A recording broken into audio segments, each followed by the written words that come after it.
শক্তিকে এই বাংলাদেশ থেকে বিতাড়িত করব। আর একটা যুদ্ধ অপরাধী করতে হবে। সবাইকে পিটাবো, হুজুর চিনি না, পুরোহিত চিনি না, মোল্লা চিনি না, জাতির পিতার বিরুদ্ধে যে কটা দাঁড়াবে সব কটাকে পিটানো হবে।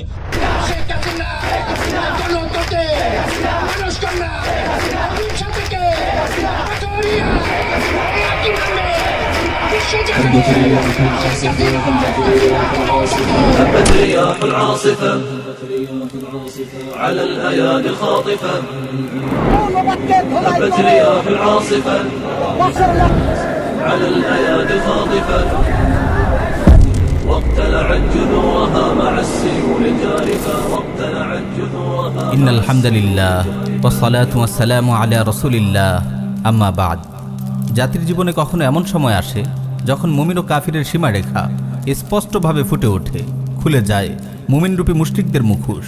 দেশের মানুষ ভাগ হয়ে যায় দুটি শিবিরে, একটি শিবির মুমিনদের, আরেকটি শিবির মুশরিকদের। আমাদের মনে হয় আজ সেই সময় এসে গেছে। প্রিয় উম্মাহ, ইসলাম মানে আল্লাহর শরিয়ার সামনে আত্মসমর্পণ। যে ব্যক্তি আল্লাহর নাযিলকৃত শরিয়ার সামনে আত্মসমর্পণ করে সেই মুসলিম। কোরআন সুন্নাহর যে কোনো অকাট্য বিধান সামনে আসার পর যদি কেউ সংবিধানের দোহাই দিয়ে, দলের দোহাই দিয়ে, রাষ্ট্রের দোহাই দিয়ে, মুক্তিযুদ্ধের চেতনার দোহাই দিয়ে তা মানতে অস্বীকার করে কিংবা সেই বিধানের বিরুদ্ধে কথা বলে, সে নিশ্চিত রূপে কাফির, কোনোভাবেই মুসলিম নয়। আজ দেশের ওলামায়ে কেরাম যখন ভাস্কর্যের শিরকের বিরুদ্ধে সোচ্চার হয়েছেন, তাগুত শাসক গোষ্ঠী ও তার চালাচামুন্ডারা আল্লাহ ও তার রাসূলের বিরুদ্ধে যেন রীতিমতো যুদ্ধ ঘোষণা করেছে। আমরা ঠিক বুঝতে পারছি না এটি কি আওয়ামী সরকার নাকি মালাউন ভারতের এজেন্ডা বাস্তবায়নকারী হিন্দুত্ববাদী মুশরিক সরকার। যেসব কুলাঙ্গার মুসলিমের বাচ্চা হয়ে শিরকের পক্ষে, ভাস্কর্যের পক্ষে কথা বলছে, আলিমদের সঙ্গে বেয়াদবি করছে, এরা কি মুসলিম নাকি মুশরিক? এরা কি রাসূল সাল্লাল্লাহু আলাইহি ওয়াসাল্লামের অনুসারী নাকি কোরআন বাদ দিয়ে দেশের উপর কুফরি সংবিধান চাপিয়ে দেয়া কুলাঙ্গার শেখ মুজিবের অনুসারী? এরা মূর্তি বিনাশকারী, জাতির পিতা সাইয়্যিদুনা ইব্রাহিম আলাইহিস সালাতু ওয়াস সালামের সন্তান নাকি সুদী অর্থ ব্যবস্থা প্রতিষ্ঠা করে আল্লাহ তার রাসূলের বিরুদ্ধে যুদ্ধ ঘোষণাকারী ফাসিক শেখ মুজিবের সন্তান? প্রিয় উম্মাহ, আজ সময় এসেছে নিজেদের আত্মপরিচয় প্রকাশ করার। আমাদের জাতির পিতা কে? তাওহীদের মহান সেনাপতি আল্লাহর নবী ইব্রাহিম খলিলুল্লাহ নাকি আল্লাহ তার রাসূলের বিরুদ্ধে বিদ্রোহের পতাকা উত্তোলনকারী শেখ মুজিব?